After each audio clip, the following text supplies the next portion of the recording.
Let's talk about the horrible problem of youth gang crime in Melbourne with that horrible stabbing death yesterday. I'm joined by the Shadow Police Minister in Victoria, David Southwick, again. Thanks for joining us, David. That's a pleasure. Good evening, Chris. Shocking incident yesterday, a shocking murder, but these have become far too common in Melbourne in particular, in the state of Victoria. Yeah, firstly, my heart goes out to the family of the 15-year-old boy that was stabbed to death in a shopping centre in Deer Park.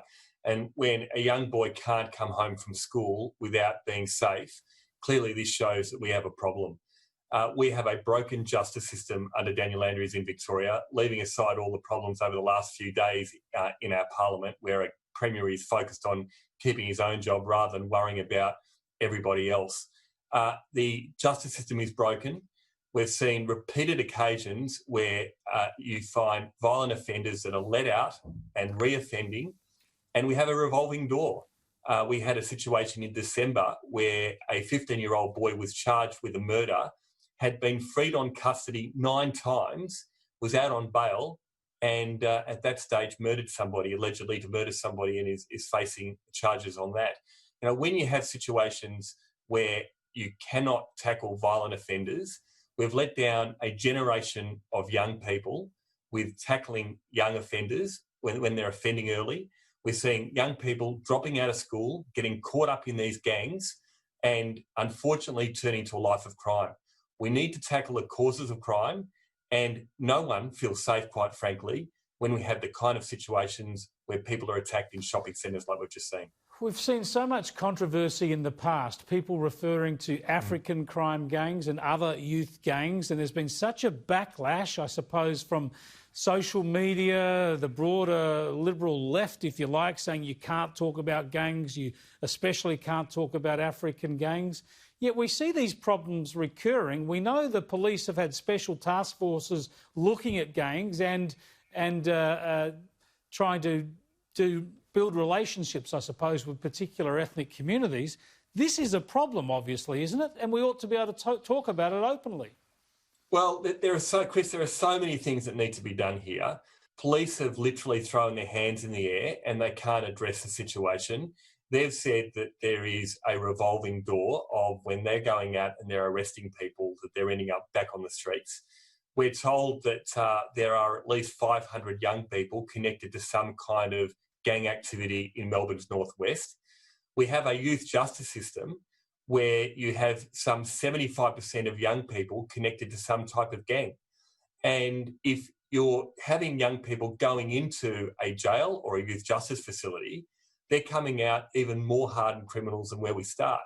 The whole system is broken, Chris. You've got a situation where our Premier a couple of days ago said that the prison system is costing Victorians $250,000 a year to keep someone in jail. For $250,000, they're going in, they're coming out worse than they were if they get to go in at all. And they're committing worse crimes.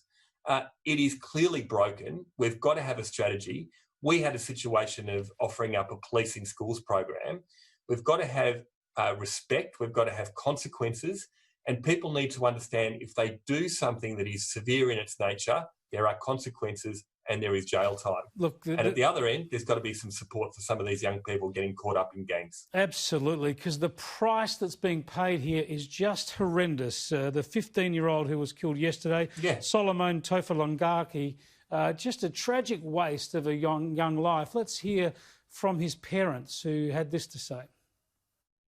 We don't want any justice. We want our son back home. He's a loving kid. He is. No revenge. We love them. We need to send a love to their parents. Just what a terrible waste, David Southwick. And this is the point, it's happening all too often. Look, I suppose let's be realistic about this. Teenage boys and gangs, I mean, it's been around since the Sharks and the Jets, right? And when I was at school, we had all the rockers and the surfies or whatever. It happens. But what's changed in Australia in the last 10 years, perhaps, is those gangs are armed with knives, and those gangs are much more violent and seemingly perhaps even more organised than they have been in the past. Well, there's also the element of social media. So a lot of these groups are getting together, they're working up their strategies and tactics in many ways, they're ahead of the police in terms of where they're at and what they're doing. And there seems to be no consequences. And that is a real issue. The fact that you're getting a lot of younger kids dropping out of school. Our schools have really failed a lot of these young kids. There needs to be more programs around resilience, around life skills, and ensuring that we keep those kids in school. We have a high truancy rate where kids are just not turning up, and they're falling into these groups of people, and they're committing the types of crimes. They start off with petty crime. We've seen a lot of swarming happening where people are going in and stealing mobile phones and stuff in stores.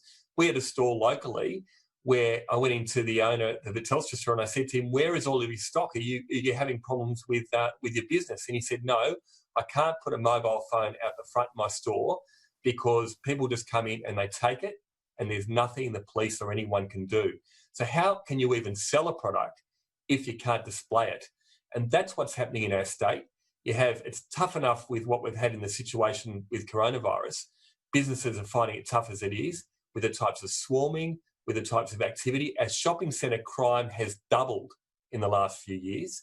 And we've got to tackle this. There's got to be consequences, more police, boots on the ground, consequences, and let's help those young kids before they get into crime. Indeed. Well said, David. Thanks for joining us. Pleasure.